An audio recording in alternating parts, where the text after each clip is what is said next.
In the hyper-curated, multi-billion-dollar world of the British monarchy, every single move is calculated, every appearance weaponized, and every public gathering a masterclass in silent optics.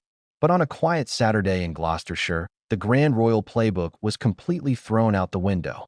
A gathering of the world's most famous royals took place behind closed doors, away from the prying eyes of the global press corps, sparking a wave of intense speculation across the United Kingdom.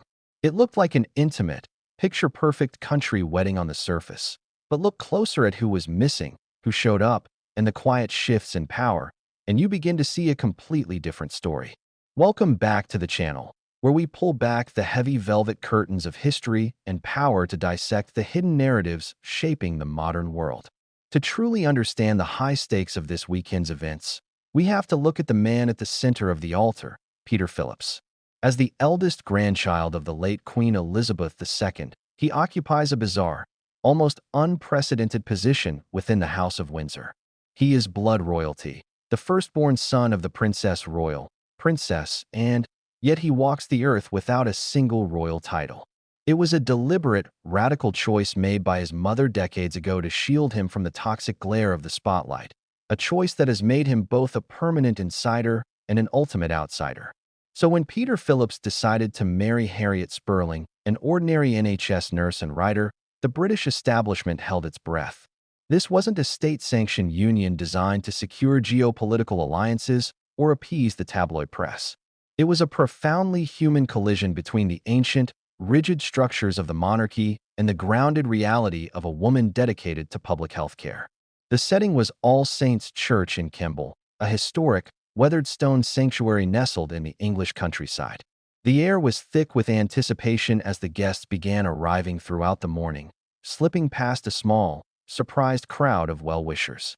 This wasn't the roaring spectacle of Westminster Abbey. There were no military fanfares, no televised broadcasts, and no state security cordons blocking off the streets of London. It was an intimate family affair, but the sheer gravity of the guest list proved that even a private royal wedding carries immense political weight. Suddenly, the cameras caught a glimpse of the arrivals that changed everything. Stepping out into the crisp morning air were Prince William and Catherine, the Prince and Princess of Wales.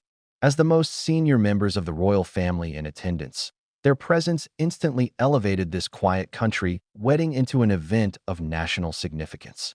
Their arrival was swift, highly coordinated, and heavily scrutinized by royal observers who noticed something deeply unusual about the couple's entourage. For days, the British press had been wildly speculating that William and Catherine would be accompanied by their three children, Prince George, Princess Charlotte, and the always expressive Prince Louis. It seemed like the perfect opportunity for a rare, full-family public appearance to signal unity and stability during a turbulent era for the monarchy. Yet, as the chapel doors closed, the three young royals were nowhere to be seen. The absence of the royal children immediately sent shockwaves through the press pack, triggering intense questions about what was happening behind the scenes. Was it a security protocols issue, a deliberate attempt to keep them out of the media spotlight, or something far more calculated? The truth, as it turns out, reveals the fascinating, hyper-disciplined reality of raising the future heirs to the British throne, a reality we will unpack in just a moment. Instead of the Wales children, the ceremonial spotlight fell on a different configuration of the younger generation.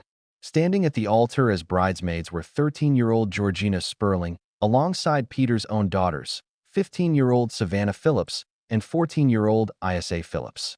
They were flanked by their young cousins, Mia and Lena Tyndall, creating a tight-knit, generational barrier around the newlyweds, a visual reminder that while the crown operates on grand tradition, the family operates on deep, personal bonds.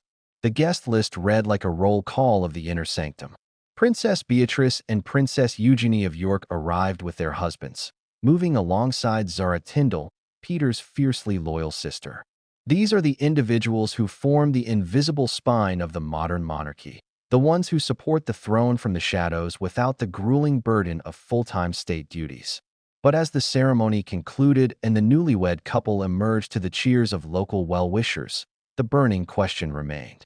Why were George, Charlotte, and Louis left behind on a day meant to celebrate family unity?